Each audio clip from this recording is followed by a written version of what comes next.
शेतकरी मित्रांनो, आज आपण आलो आहोत सोयाबीन प्लस तुरीच्या आंतरपिकात सोयाबीन बलदेव 47, तूर शिवनेरी 45.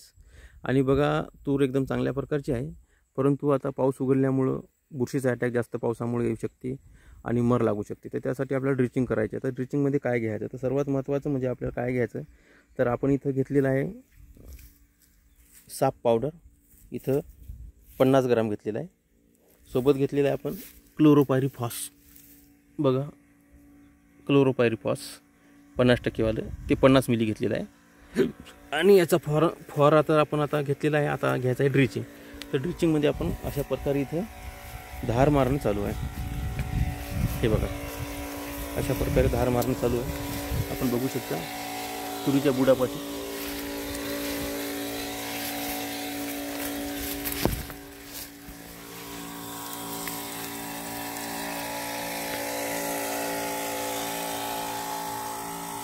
तर ही आपल्याला ड्रिचिंग घ्यायची आहे, कारण तुरीला आता मर लागण्याची शक्यता राहते.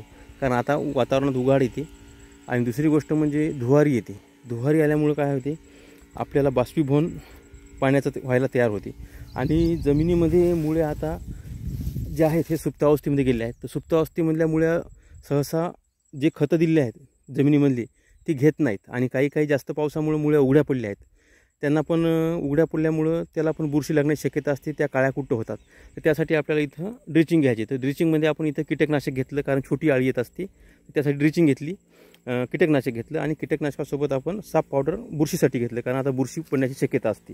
तर अशा प्रकारे आपण घेतलेलं आहे. यामध्ये तुम्ही कॅल्शियम नायट्रेट 100 ग्राम घेऊ शकता आणि 100 मिली ह्युमिक ॲसिड पण घेऊ शकता.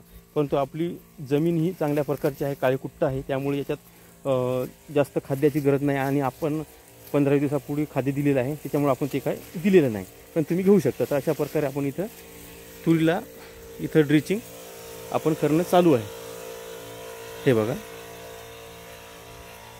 तर अशा प्रकारे ड्रिचिंग केल्यानंतर आपल्याला सर्वात महत्त्वाचं म्हणजे जे रिझल्ट आहेत हे रिझल्ट एकदम चांगले मिळतील आणि आपल्याला तुरीला मर उधं हे कुठल्याही प्रकारचं येणार नाही आणि आपली तूर एकदम अशी रोगमुक्त राहील आणि मर वगैरे लागणार नाही आणि रिझल्ट पण चांगले येतील.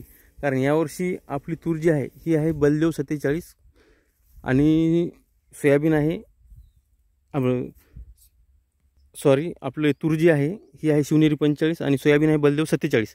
तर अशा प्रकारे आपण इथं आंतरपीक घेतलेलं आहे आणि या आंतरपिकामुळं आपण इथं बेडवर 2-2 तास घेतलेले आहे आणि 9-9 इंचावर इथं सोयाबीन बलदेव 47 घेतलेला आहे.